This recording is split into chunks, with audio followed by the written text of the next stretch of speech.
Good evening. Today we're going to be talking about power and influence. Some of my analysis was derived from the several sources, including a published paper from Minnesota State University, as well as Forbes magazine, Harvard University, as well as some other sources. I also conducted an interview with Brian Morris. Brian was retired from the Navy as a captain. In 2017, he became a professor at Cumberland University teaching political science and organizational development. He also holds a director position of the Rutherford County Veterans Coalition. Today we'll be covering define power and influence.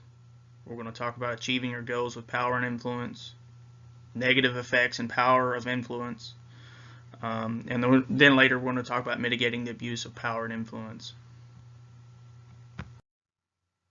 Defining power and influence. The definition of power can be defined as the capacity or the ability to direct or influence the behavior of others or the course of events. You can influence while the capacity to have an effect on the character, development, or behavior of someone or something, or the effect itself. Now, I will be using the Power of Influence, Organizational Behavior, which was a paper that was published by the University of Minnesota. And I'll be using their model to describe the types of power and the types of influence. The first type of power is legitimate power, and that is the power that comes from the organizational role or position, for example, a boss that assigns projects, a policeman that can make an arrest, or a teacher even, assigning grades, hopefully this will be a good grade, or the military and the rank structure. People comply with these requests of these individuals because they accept the legitimacy of their position. They may not agree with it, but they accept it. The next one is reward power, and that's the ability to grant a reward, such as basically increase in pay, a perk, or maybe an attractive job assignment, maybe in the Maldives.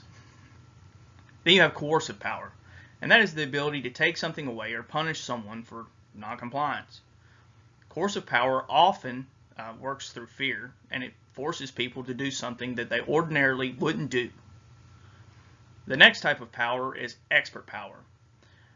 Expert power is kind of self-explanatory. It comes from the knowledge and skill. The next type of power is information power, and it's similar to expert power, but it differs in kind of a way. Expert power tends to have a vast amount of knowledge or skill, whereas information power is distinguished by access to specific information. One of the things that makes the president so powerful is the fact that he has access to classified information in order to make decisions about our country that we just don't know about. Now I'm going to move into types of influence. Rational persuasion is the first type of influence. And this includes using facts, data, logical arguments to try to convince others that your point of view is the best alternative. This is the most commonly applied influence tactic. In fact, that's what I utilize when I try to persuade somebody to believe in what I believe in. I appeal to facts in order to influence them. The next type of influence is inspirational appeals. And that seeks to tap into our values and our emotions and beliefs to gain support or a request, kind of like a course of action. When Kennedy come out and he made that statement, ask not what your country can do for you, ask what you can do for your country. He appealed to the higher selves of the entire nation. That was inspirational appeals. And it is actually still quoted to this day. In fact, it's one of my favorite quotes. The next type of influence is consultation, and it refers to the influence agents asking others for help in directly influencing or planning to influence another person or group. The next type of appeal is personal appeal.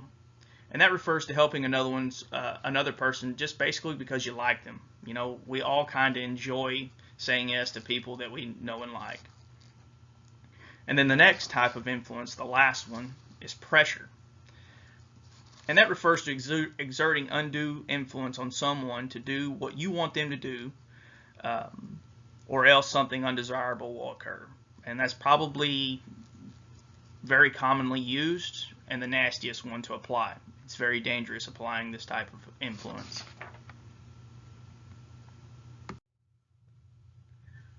Achieving your goal with power and influence. Now for this slide, I'm going to use two different references, 4 key influences for skills to strengthen your ability to influence others, and a Harvard source. And the first thing we're going to be talking about is organizational intelligence. Organizational intelligence is kind of like you understand how to get things done, but you embrace the reality of working within organizational politics to move teams and important initiatives forward. They tend to have networking to build social capital, including mingling strategically. Another thing they do is they think before responding. They consider the context and goals before deciding when and how to express their point of view.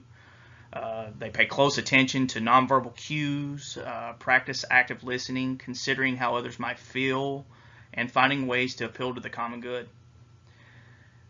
Finally, they kind of leave people with a good impression without coming across as trying too hard. The next thing we're going to talk about is team promotion. Leaders kind of cut through the noise of authentically, credibly, while trying to credibly promote themselves. Self-promotion is often seen as bragging or selfishness, but influential leaders know that by promoting themselves authentically for the right reasons, and I mean the right reasons, they can cut through the information that bombards us all each day. In the hands of kind of an astute leader, self-promotion is good as a tool to advance one's own career, but not just their career. You can provide visibility and opportunities for direct reports, generate team and organizational pride, and you can make capabilities and ideas more visible across the organization. Ultimately, this kind of enhances the collaboration and consensus. Two self-promotion strategies kind of stand out with this. Leaders who are good at influencing others find ways to gather an audience. And second, they find ways to put on a show and step into the spotlight. The next thing that we're going to talk about is trust building. Leaders often involve guiding people through risk and change. Trust is essential.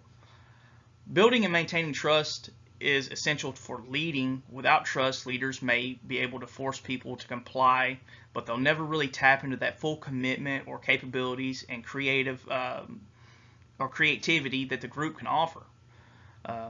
Leveraging these assets is invaluable when kind of tackling through challenges or making strategic change, so trust is vital. People look for leaders who can appreciate their vulnerability and inspire them. They want them to understand them, support them, and guide them through looming chaos.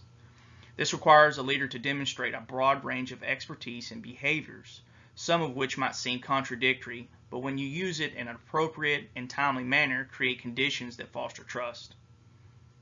Trust involves a careful balance between pushing people into areas where they kind of feel uncomfortable, while also listening carefully to their concerns and feedback.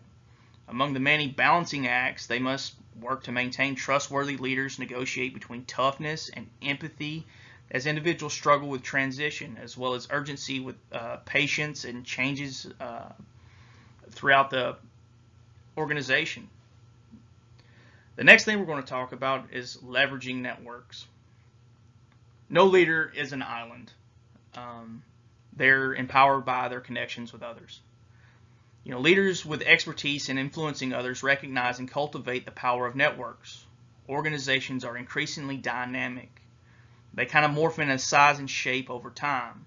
Influential leaders recognize that their personal networks must also be dynamic, and they continually grow to strengthen their networks. They're also strategic at choosing how and when to tap into those networks. One of the people that I think of right off the top of my head that displays the mass majority of all of these characteristics in this model is Elon Musk. He kind of steps into the spotlight. He has organizational intelligence. He definitely promotes team. He leads by example. For example, he lives modestly. In fact, it was just quoted not too long ago that he was bouncing around from house to house. So that gives people the confidence to believe in him, and it builds trust within him. And he also, he kind of leverages his networks. He challenged, Vladimir Putin to a fight on TikTok, and then he started attacking TikTok, and then just not TikTok, Twitter. So he challenged Vladimir Putin to an argument on Twitter, and then he got into an argument with the board on Twitter, and then just purchased Twitter. So he has achieved his goals with power and influence. Negative effects of power and influence.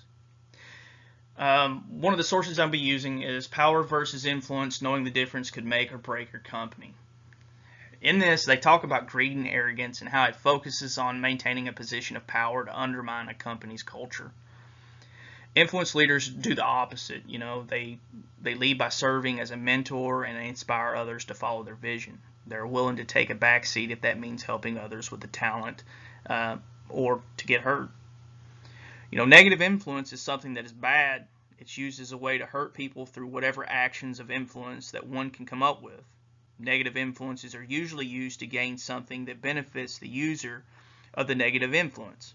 By this action, it ends up harming the victim of the influence in many different ways, the biggest being psychologically and emotionally. Negative influences are used in underhanded manners and is gone unnoticed until it's too late. Negative influences hurts many, and in the end, the person who is hurt typically feels used.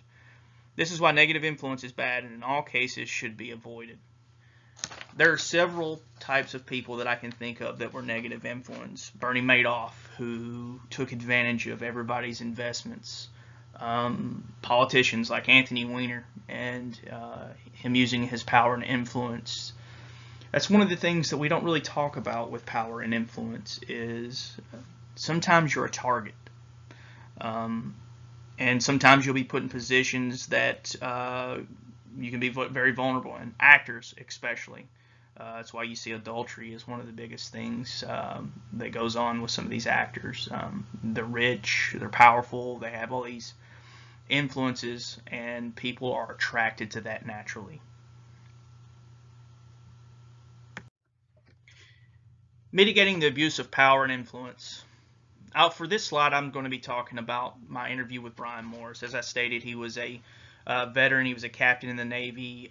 He is a professor at Cumberland University, and he teaches political science and organizational development. He is also the director of the Rutherford County Coalition. I was able to ask him about 7-8 questions. We had about a 20-minute interview. Due to timing for my video, I will only cover 1 or 2 of the questions. The first question that I would like to cover is name an instance of when you utilized power and influence that negatively affected your goal. And he gave me an insight about this.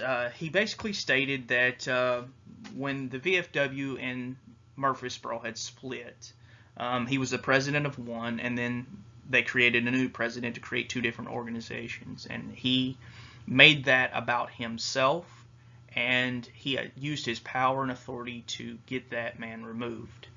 And as he stepped away, he has a lot of regret. In fact, he's still mending a lot of those relationships that he kind of hurt. The next thing was question number 6. Do you think that power and influence can be abused? If so, how do you mitigate that from happening? Now, he gave several things. Number 1 thing, he said never drink with coworkers. It puts you in a position where you can make incoherent decisions. He said stay away from disparaging treatment on a level of authority. Always treat people equally. He said having a thought process of knowing what is best for the group without discussion can lead to self-serving motivations. So he said always have a positive feedback loop.